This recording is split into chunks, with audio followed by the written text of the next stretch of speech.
Welcome, everyone. As you funnel in, go ahead and let us know where you're from today. Thank you for joining us.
Everybody for joining us. We'll get started in just a couple minutes.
All right.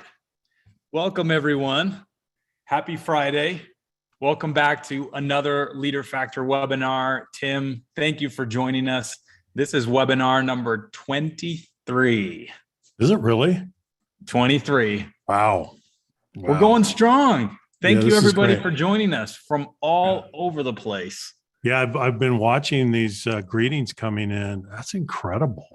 It surely it's global. It's truly global. It's so fun to scroll through these. I see Deborah from Amsterdam, Becky from Somerset, UK, Felicia from Sacramento, Deanna from Calgary, Simone from Toronto. We got a lot of Canadians today. Mindy from Minneapolis. We've got Indiana, Vancouver Island. We've got, holy smokes, we've got Switzerland, Denmark, Omaha, Nova Scotia, Concord, Albuquerque, the Caribbean, Yorkshire, Brazil, Prague, Scotland, Poland, Bangladesh, Zimbabwe. It's what incredible. A cool thing. It is incredible. It is absolutely incredible. So Wherever you are, thank you so much for taking an hour out of your day to spend some time with us to talk about psychological safety and culture and all things good.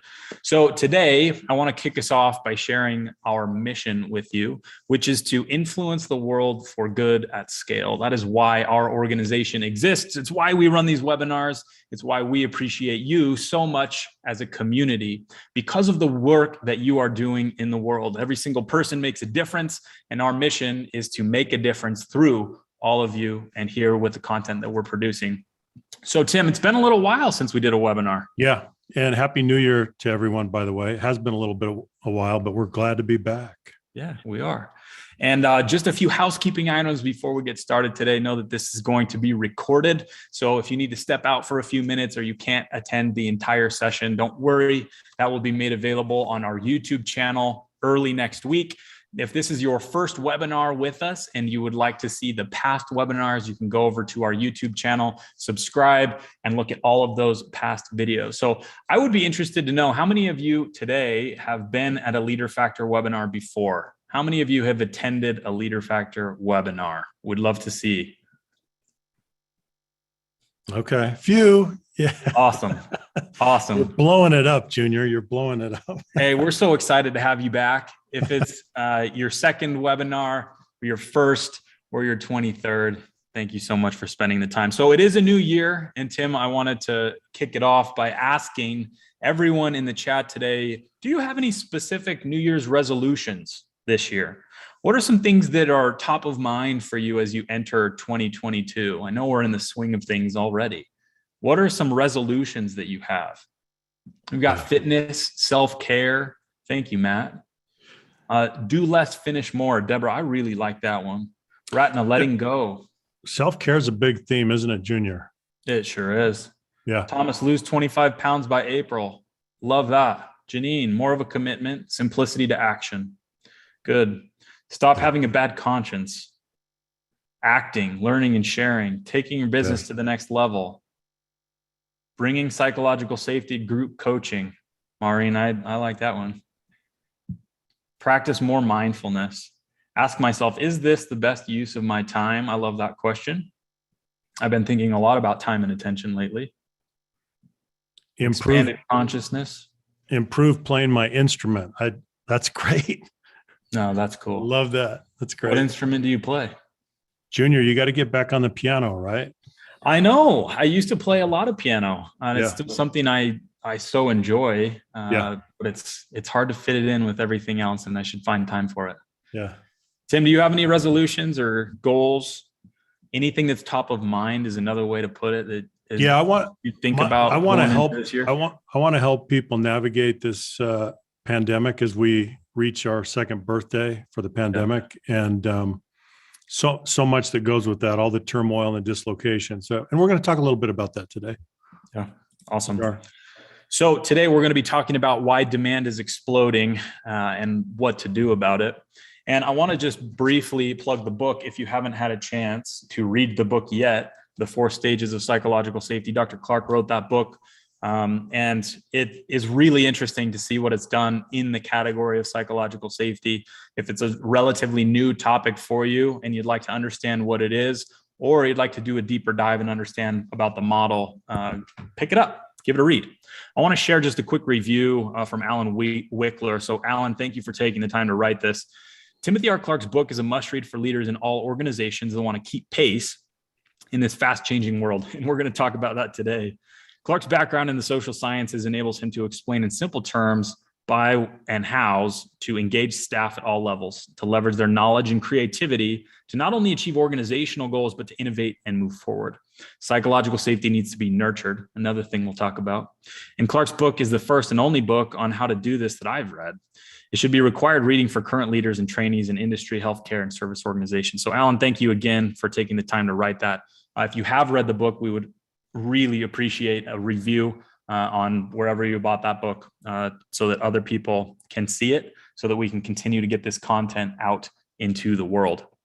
So we're going to start off with a big announcement. I wish I had a drum roll or like a soundboard that I could play drums for you. but we are announcing the Culture by Design podcast. So for those of you that have been a part of our community, you know that this has been a highly requested thing, and we're pleased to announce that this is going to be hitting the community very, very soon. As you can see, we're really pleased with the way that the artwork is turning out and the context and what we're going to be doing with this. So I wanted to take just a couple seconds. It's really just a minute and play this podcast intro for you. So I'm going to do a new share, come over to this and have a listen, and we'll come back in just a minute and a half. Welcome to Culture by Design, a Leader Factor podcast. My name is Timothy R. Clark, and we'll be taking this journey together.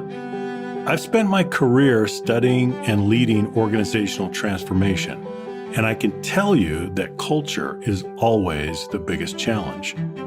In the 2020s, our shared aspiration is to create a sanctuary of inclusion and an incubator of innovation. Okay, but how do you do that? Well, here's the thing. You can approach culture by design or by default. Either way, in the end, you get a culture.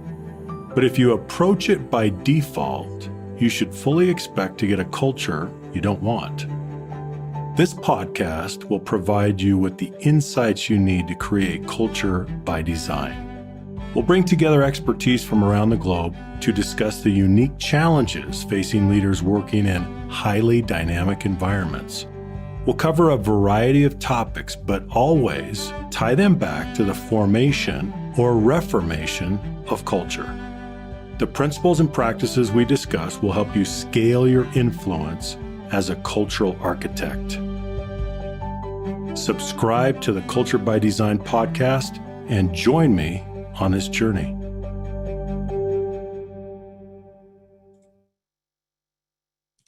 Doesn't that give you the chills? That gives me the chills. You got a great voice, Tim. I think you're muted. And we can't hear your beautiful voice. I just said it's going to be a fun journey, and I hope you'll join us. I know. I'm excited. So those links should be in the chat wherever podcasts are hosted. I think we've got just about every channel out there, Amazon, iTunes, Spotify, et cetera, et cetera. So whatever your platform of choice is, look for Culture by Design, a Leader Factor podcast, subscribe, and the episodes will be forthcoming. We're really, really excited to present this to you and talk about culture by design. As you know, we talk about culture by design or by default, and we're going to be talking a lot about that in this podcast. Okay, with that, Tim, I'm going to turn it over to you to tell us a little bit about the agenda and the topic that we're going to be treating today. Okay, so what we're going to do, and I'll share, let me know if that's coming through okay. Looks great. Okay, so what we're going to do today is we're going to talk about the what and the why of psychological safety as we enter this new year of 2020, where we are in terms of context and some of the challenges. And then, and speaking of challenges, we're going to talk about the social impact of the pandemic, which is increased vulnerability. And then we're going to talk about the economic impact of the pandemic, which is increased volatility. So we're going to talk about both of those. And then we're going to conclude by discussing how to measure and improve psychological safety in this new year of 2020. So let's jump in, Junior. Shall we jump in? Let's do it. Okay. So here's the question that we're going to lead off with today. Why the exploding interest in psychological safety? Globally, we're seeing exploding interest. And if you don't believe me, just go take a look at the Google search word results for psychological safety. It's undeniable that we're having an explosion. Why is this? So let's invite you to go to the chat and help us answer this question. What are you observing? What are you experiencing? Why do we have this exploding interest? We've got some good comments coming in so far. Please respond in the chat and wherever you are. So if you're on LinkedIn, go ahead and make a comment. If you're on YouTube, please comment. If you're on Zoom, you should be able to see the chat. We've got burnout. We've got high turnover, remote work. Now more than ever, people may not be feeling safe. Rubina, thank you so much for that. The pandemic, lack of trust with organizations. Greg, Cheryl, stress from the pandemic. Pamela, the great resignation. Marcos, because disruption is escalating and so is fear. I think a lot of it comes down to that. Great comment. Isolation, lack of respect, disruption, toxicity in the workplace. Yeah. Thank you all for responding in the chat. This is Yeah. amazing. These comments are fantastic. So much richness here. So mental health. Look at our circumstances. Look at these conditions. So it makes sense. This exploding interest is it's with us. It's gaining momentum. We need to address it, right? So let's talk about psychological safety. Let's back up a little bit and let's talk about psychological safety. So what is it? Well, in order to answer that question, we need to go back in time. We need to go all the way back to the first industrial revolution. So I'm going to take you back to England. It's 1788.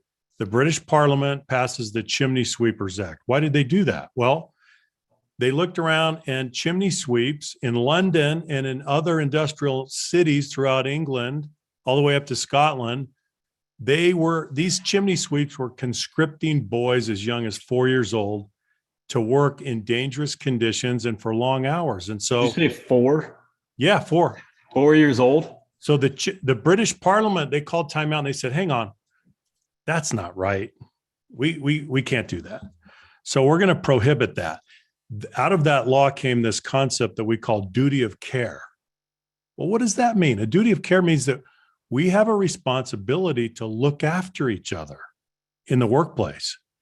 We have a serious stewardship, an obligation. We need to take care of each other.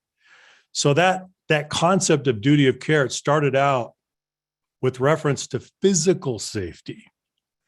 We need to keep each other safe physically. And so we identified 4 different areas of physical hazard: physical, biological, chemical, and ergonomic. Well, fast forward many, many, many years, and now we start to think of safety holistically. And we identify a 5th hazard category, which is psychosocial risk. And now we're talking about psychological safety, which first came into the academic research literature in 1965. Well, it's evolved. Since the pandemic, the entire world has consolidated around the term psychological safety. Now it's currency. Now we all use the same term. It doesn't matter what nation you're from, what culture you come from. We're using the same terminology, and now we understand each other. And now the evolution and the development of safety is now holistic. This is how we got to where we are. I want to point out, Tim, just how interesting it is that how recent this is. Very Not recent. just on the scale of a decade or two, but at the scale of humanity. If you think about how long humans have been around and how long humans have had feelings forever, yet it's only in the last few years that we've been looking at this way. It's absolutely new. And if you look at that time scale, we're in a really, really special, unique time. We are. So the pandemic is, as you say, Junior, it's been an accelerator. So let's go back then and now let's bring in the definition of psychological safety, which is an environment of rewarded vulnerability. Now, you got to step back and think about this. Human interaction is a vulnerable activity. When we get together in any social unit and we start interacting, that's going to elicit thoughts and feelings, and we're going to walk away from that experience, and that's not going to be a neutral experience. There's no such thing as a neutral experience. You're going to have a good experience or a great experience, or maybe not such a good experience, or maybe a really bad experience. Human interaction is a vulnerable activity. What's the point? The point is that when we create conditions of psychological safety, we reward each other's acts of vulnerability. That's what we do. Okay, well, let's get specific though. Let's get very concrete. When we talk about acts of vulnerability and rewarding the vulnerable behavior of each other, what are we talking about? What are these common everyday acts of vulnerability that we should be rewarding? Let's go to the chat for this. Let's blow the chat up for this for a minute. What are we Answer this talking about? question. What are some acts of vulnerability? Let's see if we can come up with a few. Yeah. Asking for help, speaking up, Frederick, honesty, admitting mistakes, sharing your struggles, speaking up, sharing your truth, saying, I don't know something, accepting failure, being wrong, being authentic, apologizing. These are amazing. Can you keep up with these? No, I can't. I think I already seen over 100 new messages that I haven't even seen. Being open to challenge, expressing new ideas, asking for help, being transparent, need others, challenging a bully, whistleblowing, daring to disagree, sharing half-baked ideas. Mary, I love that one. Confronting instead of assuming. Stephanie, wonderful. saying Christy, thank you. That's an act of vulnerability sometimes. Just say thank you. absolutely. These are awesome. So what publish this whole list. Yeah, we really should. What we're saying then is that psychological safety means creating an environment, creating a container, creating the soil that rewards these acts of vulnerability. Because if we don't reward these acts of vulnerability, we can't be our authentic selves. We can't learn. We can't contribute. We can't challenge the status quo and innovate. These are all vulnerable activities that need to be rewarded so we can see how important psychological safety is and how it's become even more important in the pandemic. So Tim, what does this all come down to? I want to jump in real quick and just acknowledge the fact that these can be punished almost as easily, if not easier in some cases. Yeah. And so it really comes down to that hinge or that fork in the road of, okay, someone asks a question, right? If I'm the one asking, that's an act of vulnerability. But if someone's asking a question, then someone's on the other end of it. And what if you're the one on the other end being asked? There are several things that you could do that would be good or bad that would punish or reward that question. And so if you scroll through these, I think it's a really interesting exercise. We've got sharing successes, showing appreciation, 150, 200 things that people have put in here. And ask yourself, when was the last time that one of those things happened to me? Either on the showing of vulnerability side or on the other side of accepting or punishing or rewarding, tolerating. How are we responding to those acts of vulnerability of other people? And pretty soon, if you're introspective enough, you'll see where you're doing really well and where you can improve. That's right. And thank you for saying that, Junior, because we can all improve. And this is where we need some real systematic reflection. And we need to take some time to figure out where we need to improve. And it has to get concrete. It has to get down to the behavioral level where you're saying to yourself, I'm doing this well, or I'm not doing this well. I'm modeling this act of vulnerability, or I'm rewarding or punishing this act of vulnerability. So the central mechanism then for cultural transformation at any level, right? It could be the team, it could be the family, it could be the neighborhood book club, it could be the street taco, truck around the corner. Whatever the social collective, cultural transformation comes down to this central mechanism of modeling and rewarding acts of vulnerability. We can talk about it institutionally forever, but that's never going to get it done. It has to go down to the individual, and it has to be a process of self-discovery. This is where it has to go. We have to get down to that level. Okay, now we're going to add one more concept. Think about all those acts of vulnerability that you just suggested, that you just identified. They are not all created equal. In other words, you will feel different levels of risk as you engage in this act of vulnerability versus this act of vulnerability. And you will feel that level of risk differently than I do, or differently than the other person does. So let's actually gather some data on this, Junior, shall we? And I think this is going to be Absolutely. fascinating. So we're going to do this 4 times. We're going to look at the way that you assign risk to different acts of vulnerability. Let's begin with the first one. Junior, do you want to take us through this? Yep. Okay, so this question, I just went ahead and launched the poll. If you're on another channel that doesn't have access to the poll, you're welcome to respond, although you don't have to. Just know that your response, if you're on another channel, will have your name attached to it. Please rate the level of personal risk you feel when you engage in being your authentic self. Okay, we got a lot of responses coming in. We're going to leave this open. Wow. This is fascinating. Incredible This data. is This is fascinating to me. incredible data. Please take the opportunity to respond, because the bigger the data set, the more reliable it is, Yep. and the more meaningful it is. This is absolutely fascinating. So you'll see that the polls are labeled 1 as low risk, 10 as high risk. So we'll let these keep coming in. We've got hundreds of responses. Keep them coming. Yeah. I don't know if I don't know what to think about this. I wasn't quite sure what to expect, but it's very interesting. I wonder what do you all think the distribution looks like? Okay, I'm going to go ahead and end this one. Thank you for participating. I'm going to share the results with you. Okay, so as a reminder, this question was, please rate the level of personal risk you feel when you engage in being your authentic self. We've got quite a flat curve here. Incredible. This is incredible. And Junior, there was a great comment that just came in.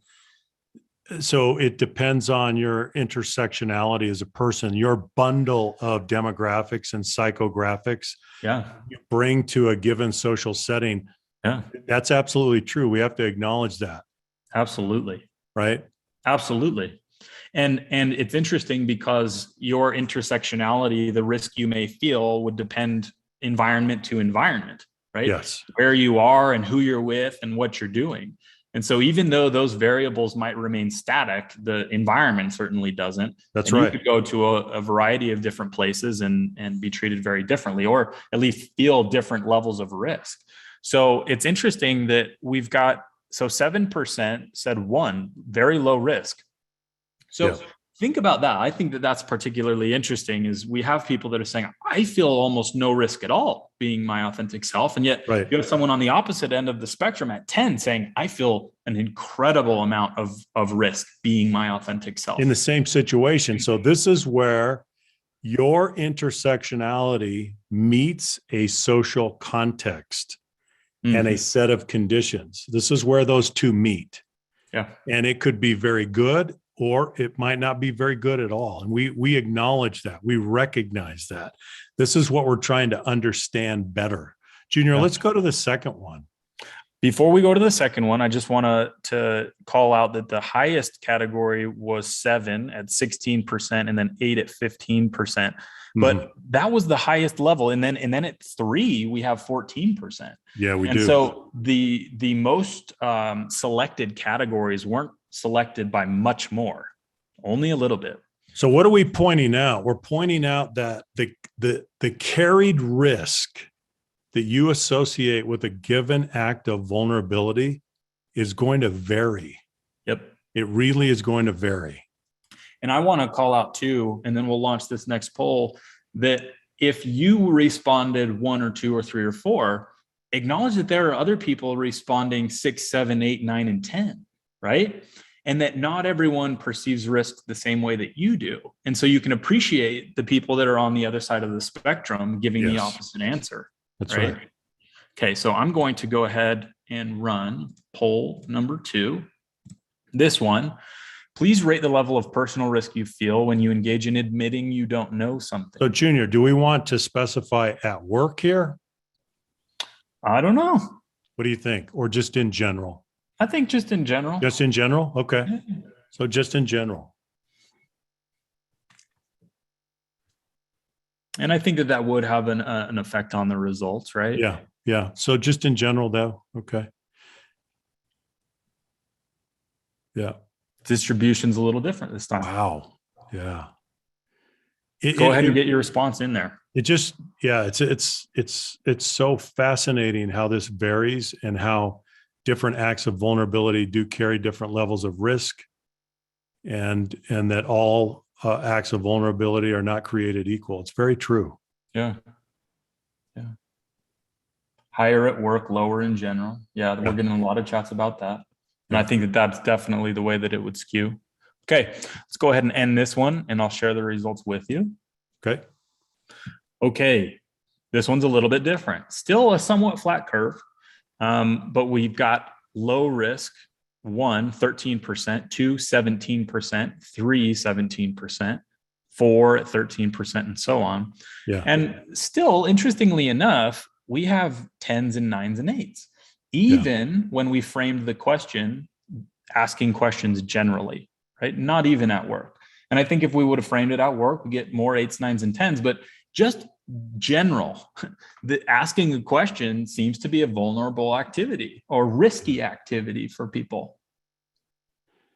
Well, and this doesn't get any better if you, for example, are in a senior leadership position, you have positional power.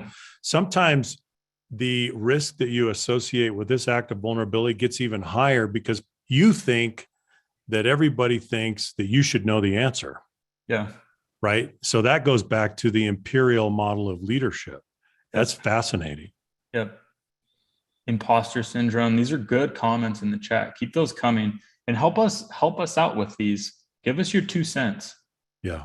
These are great. Okay. I'm going to stop sharing and we're going to go to the next one. Next one. Okay. Using a 10-point scale, please rate the level of personal risk you feel when you engage in contributing to a discussion. And we realize there are lots of ways that we could ask this question.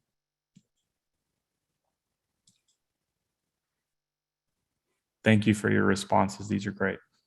One of the things that this does, Junior, right, and we need to point this out, is that as we go through these assessments, it sensitizes people. It hypersensitizes people to acts of vulnerability in themselves and in others. Now they're starting to see this more clearly than ever before. And so there's this sensitization that takes place, and you think, wow, when we come together and we do these very basic things, or at least what we thought were very basic things, maybe they're basic, but they're not necessarily safe. Yep. Right? Yep. They're everyday common things. Yeah. Yeah. And to the comment about attendance and participation, I think we had close to or over 3,000 registrants, and we're about 800 on this response. So let's end poll. I'll share the response with you. Okay, we have low risk, 17%, then 15%, 13, 12, 16. So this distribution is a little bit more pulled toward the middle than the last one. Yeah. But we still have people all over the board. Interestingly, though, this one has fewer 9s and 10s than the last two, certainly more than the first. Right. So people in general, they feel a little bit more confident and a little safer to do that.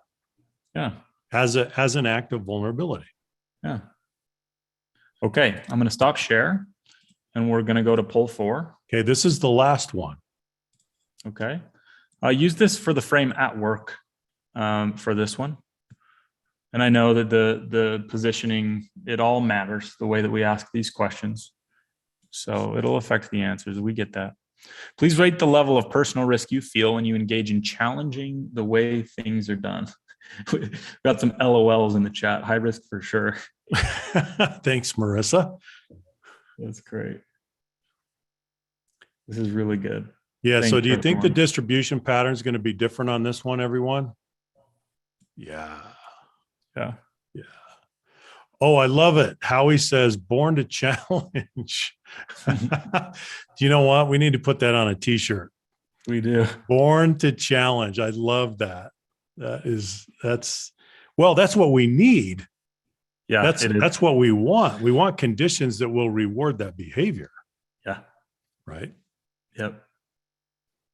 Okay, I'm going to go ahead and end this one and share the results with you. Okay, so you can see that this one, the data skews the other direction. And Sure so does. we peaked out at 16%. And, the top half of this scale, we've got over 50% of the responses by quite a bit. Really interesting. 8% said high risk. Yeah. 10% at 9, 15% at 8, and low risk only 5%. Only 5%.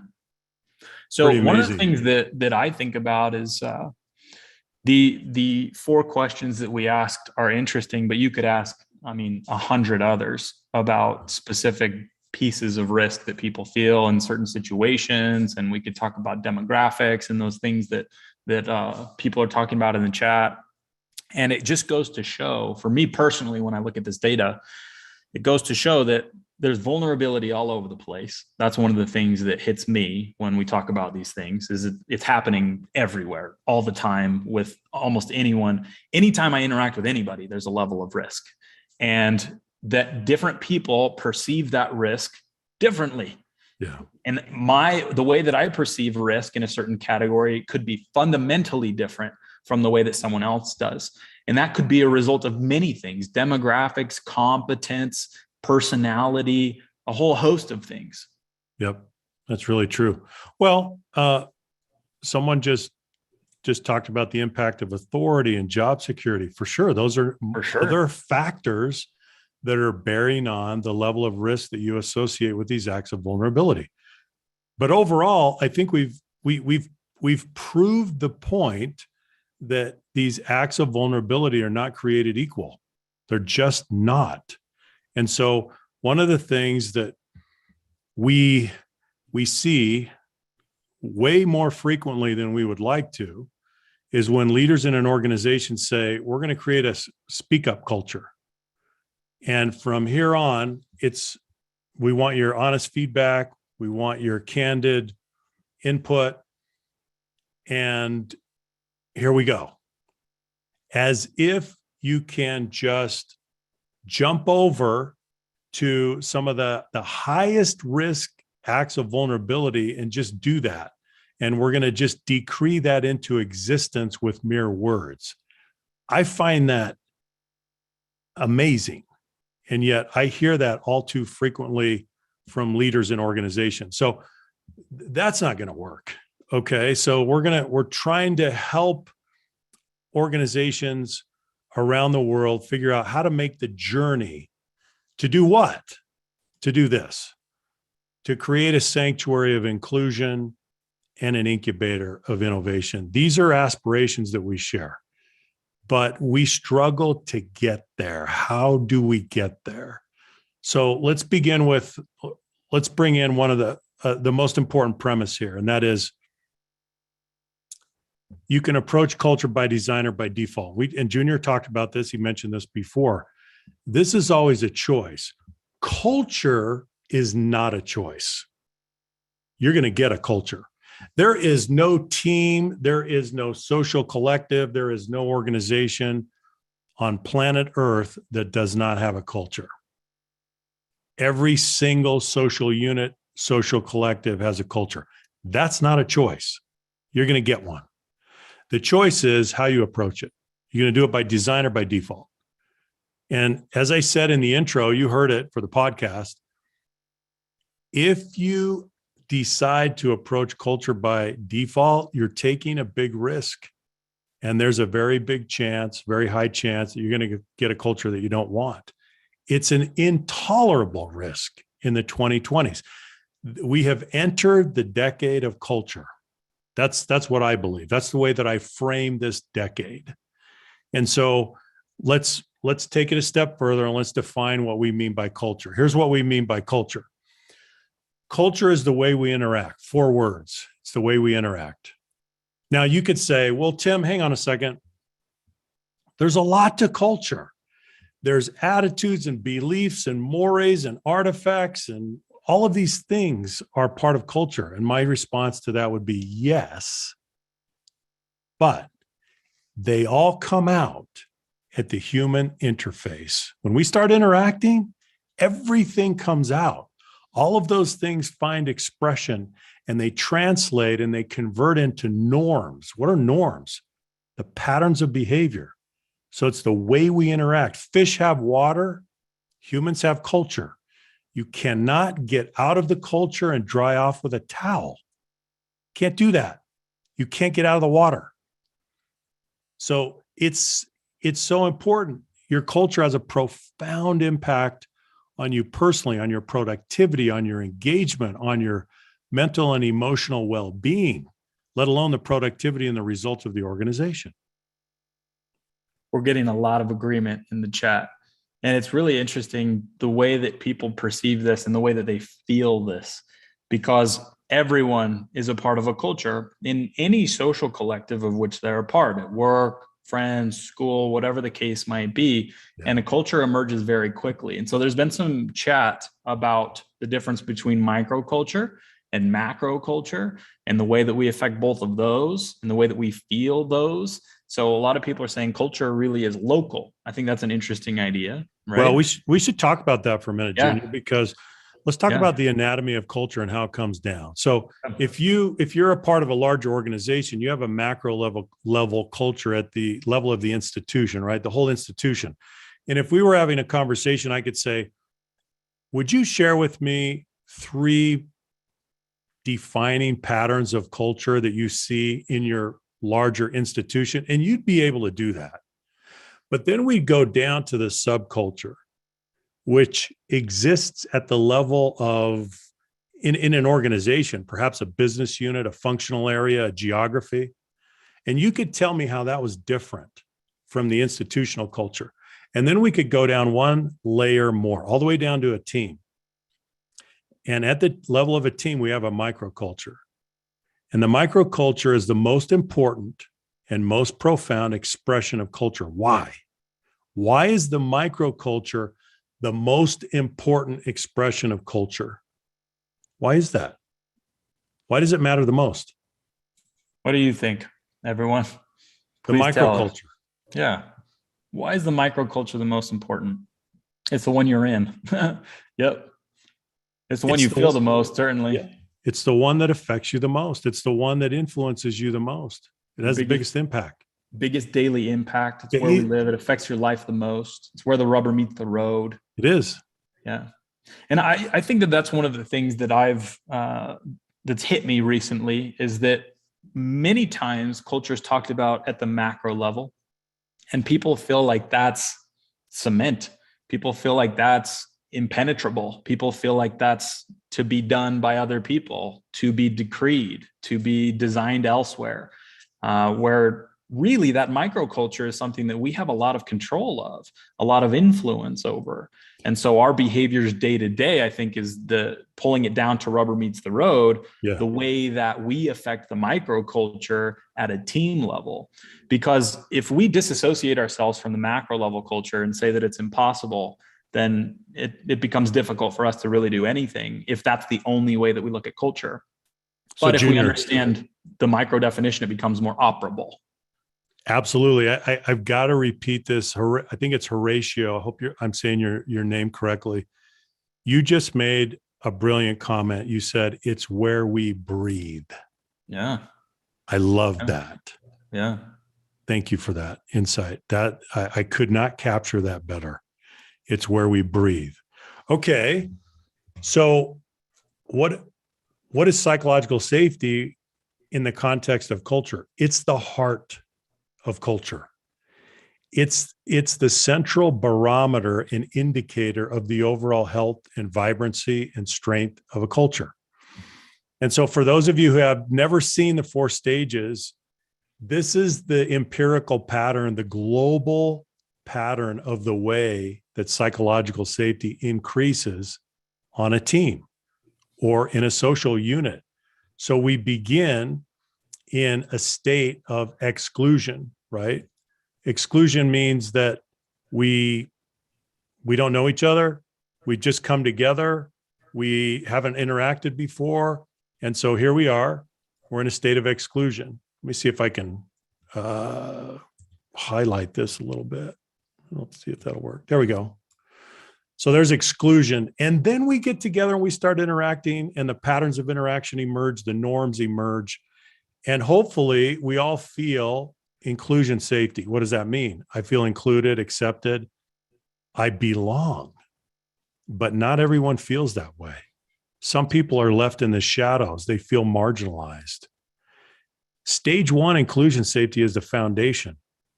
And by the way, how do we know it's stage one? Because the vast majority of people, 92%, they say, that's the need that I want to satisfy first. So the progression of the 4 stages of psychological safety reflects the order or the sequence in which human beings want to satisfy their needs. And this is the first need they want to satisfy. I want to be included. I want to feel accepted. I want to belong. Then we go to stage 2, which is learner safety, which means that I feel safe to engage in the learning process. I want to learn and grow and develop. I want to get better. And I want those acts of learning vulnerability to be rewarded when I ask questions, when I give and receive feedback, when I experiment, when I make mistakes, when I explore. I want to be able to do that in an environment that rewards that behavior. If not, what am I going to do? Withdraw, retreat, self-censor. That's what I'm going to do. I'm going to play defense, not offense. I'm not playing offense anymore. That's stage 2. Then we go to stage 3, contributor safety. That means I'm given a real opportunity to make a meaningful contribution, to make a difference. I can earn an appropriate level of autonomy with guidance and support and encouragement. That's what stage 3 is all about. And just ask yourself, how important is it to you personally to be able to make a meaningful contribution? Does that not satisfy a deep human need? That's stage 3. And then finally, we go to stage 4. The culminating stage. Challenger safety means that you feel safe to be able to challenge the status quo without fear of what? Finish my sentence. What am I going to say? Without fear of what? See who puts it in there. Reprisal, retribution, getting fired, repercussion, Exactly. retaliation, judgment. These are good.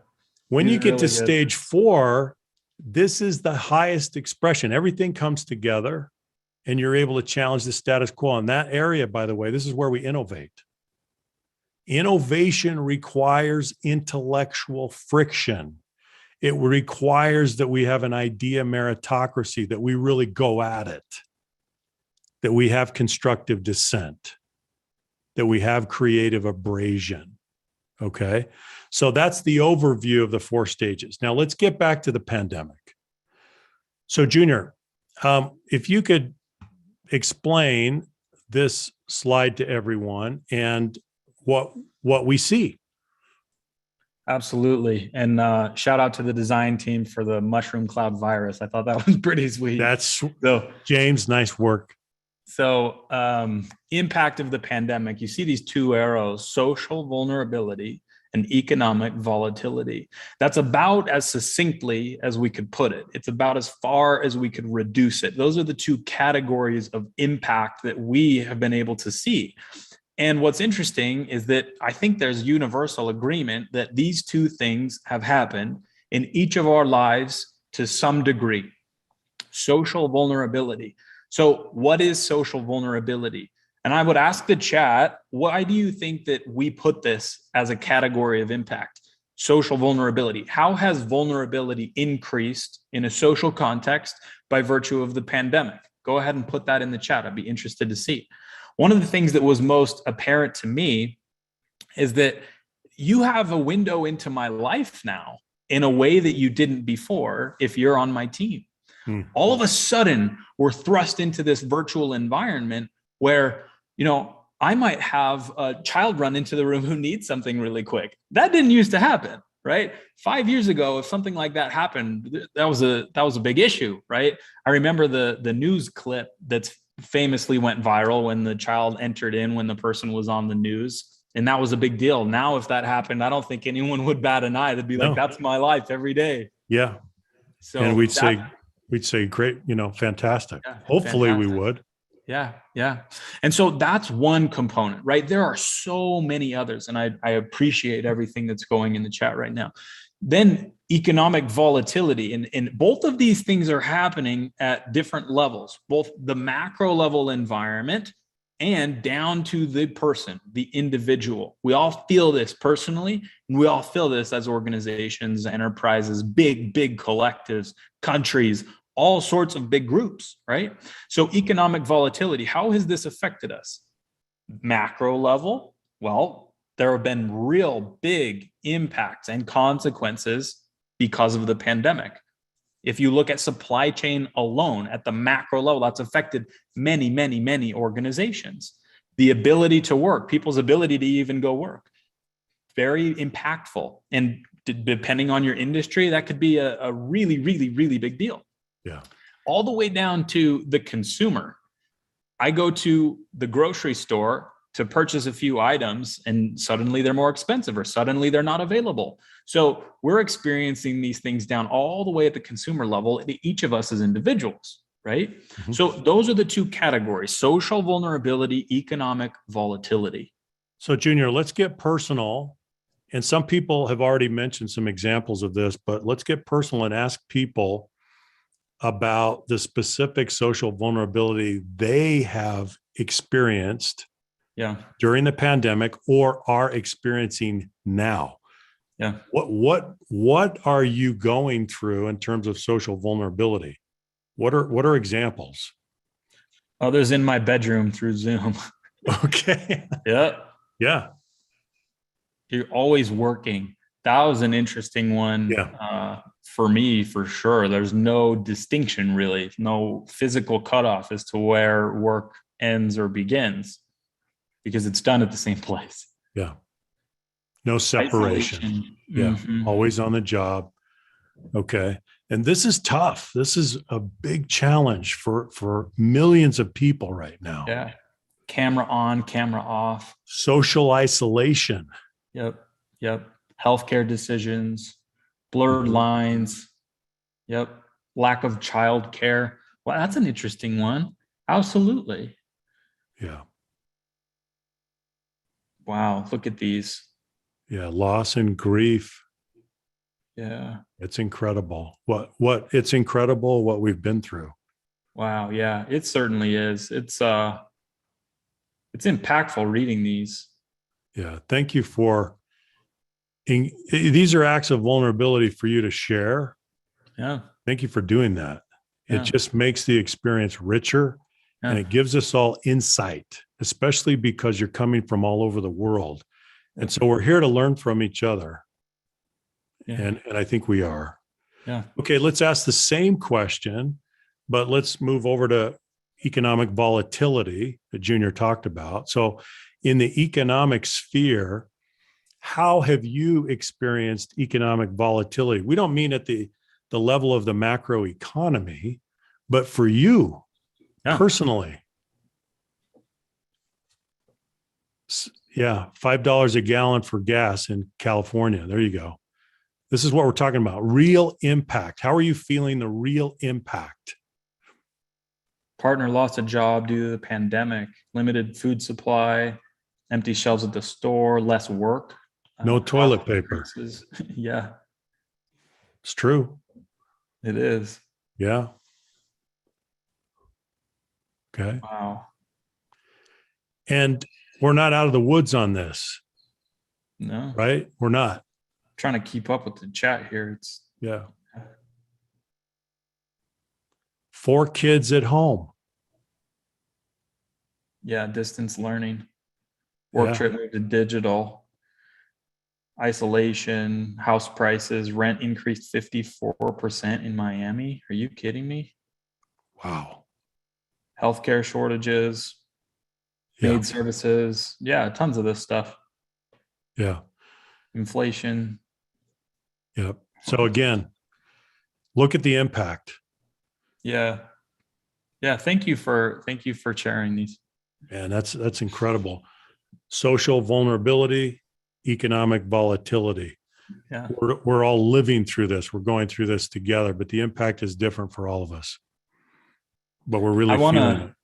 I want to tie this back. If you remember the title of the webinar, Why Demand for Psychological Safety is Exploding, you look at this chat and you can start to very clearly draw the lines, right? Yeah, you can. So, Junior, let's talk a little bit about how to measure and improve psychological safety in the new year. Yes. And I think the first thing that we want to reemphasize with everyone is that you've got to begin with stage one, inclusion safety. That's the foundation. Creating and sustaining a deeply inclusive environment.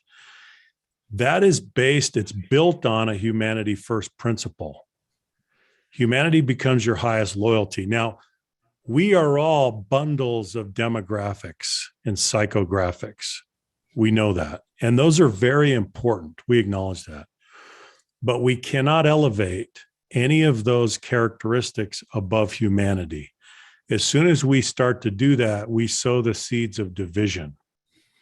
And it doesn't go well. And so hopefully we can redouble our commitment to a humanity first principle in the new year. That gives us a foundation and a basis for creating a deeply inclusive environment. And it's being able to sustain that, right? This is something that governs a lot of my thinking in the way that I attempt to show up. And certainly we all have room to grow and ground to cover. But this is a very helpful lens for me. Whenever I'm entering a call or a discussion, a meeting, could be internal, could be external, I could be at the grocery store, and just understanding that the person on the other side has their own answers to the questions that we asked, which were, how has the environment, we'll just put it that way, affected your vulnerability in a social way and in an economic way? Every single person will have their own set of answers. And if you look at them that way, with that lens, it sets the tone for the rest of the conversation. It's not somebody that you're looking to take something from or win in some zero-sum game. They're a human with their own problems, with their own context and environment. And it's so much better and easier in many ways to do whatever it is that we're going to do after you frame it this way. Yeah. And so we can solve for those two things, the social vulnerability and the economic volatility. Not that we can solve the problems in their entirety, but we can certainly help the symptoms and the cause by treating people the way that they should be treated and by having psychological safety. And that's why we frame it this way. That's why we present it this way. And that's why psychological safety is in such demand, because when it's there, there's less risk and the vulnerability goes down.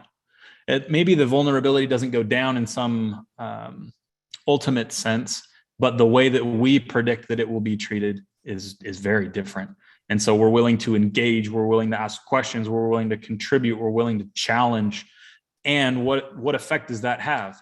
We solve those two things that we're talking about in the beginning, which is to create a sanctuary of inclusion and an incubator of innovation. Psychological safety, if it's in place and if it's treated with the amount of respect and urgency that it needs, will get to those two things. Those are the outcomes that are possible. Yeah. Right? Yeah, it's very true. So, Junior, with that, let's talk a little bit about what we're doing in the new year. Let's do it. So this is something that I'm really, really excited about. It's something that our team has been working on for a long time. And so stick around, because this is going to be a really fun thing.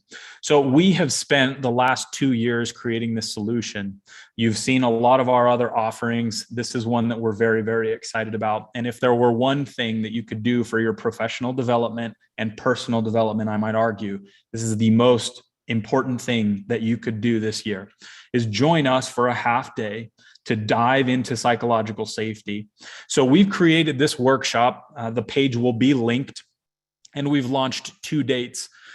February 17th and February 22nd. This is a half day. And these first two sessions are going to be facilitated by none other than Dr. Clark. In the future, we will have partners delivering these sessions.